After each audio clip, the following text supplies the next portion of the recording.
Cette mère a tué son enfant avec une altère russe avant de confesser le crime dans un message vocal. Abonne-toi, on publie une nouvelle vidéo tous les jours. Le 14 octobre 2024 à Fairbanks, en Alaska, Cedar Sartin, 43 ans, appelle le 911 vers 10 h du matin. Au téléphone, elle explique que quelqu'un a tué son fils en lui écrasant la tête avec une altère russe de 9 kg.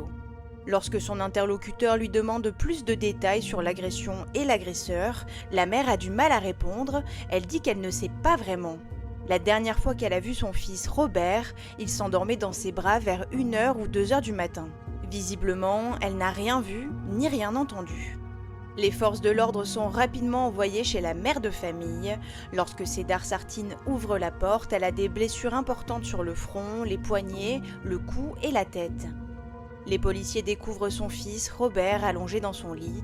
Le petit garçon est décédé. Dans l'appartement, les autorités retrouvent également 2 couteaux et une altère russe couverte de sang.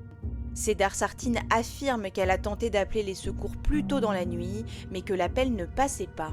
Après vérification du journal d'appel, les forces de l'ordre comprennent qu'elle ment.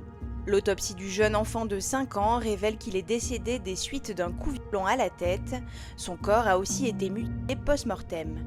Quelqu'un s'est vraiment acharné sur Robert. La mère de famille de son côté est envoyée à l'hôpital pour soigner ses multiples blessures et le 5 novembre, alors qu'elle est toujours hospitalisée, Cedar Sartin est arrêtée pour le meurtre de son fils. En effet, pendant l'enquête, les forces de l'ordre ont découvert l'inimaginable. C'est bel et bien Cedar Sartin qui a tué son enfant. Après l'avoir violemment frappé à la tête avec une altère, elle a brûlé le corps inerte de son fils avec un couteau. Elle a également laissé un message vocal au père de Robert lui disant « S'il te plaît, ne panique pas, nous n'avons plus de fils ». Après son appel au 911, elle a tenté de se suicider, d'où les blessures qu'elle avait lorsqu'elle a ouvert la porte aux policiers. Et plusieurs témoins interrogés ont expliqué que son comportement la veille du meurtre était assez inquiétant et ne lui ressemblait pas du tout. Elle semblait agitée et complètement différente de d'habitude.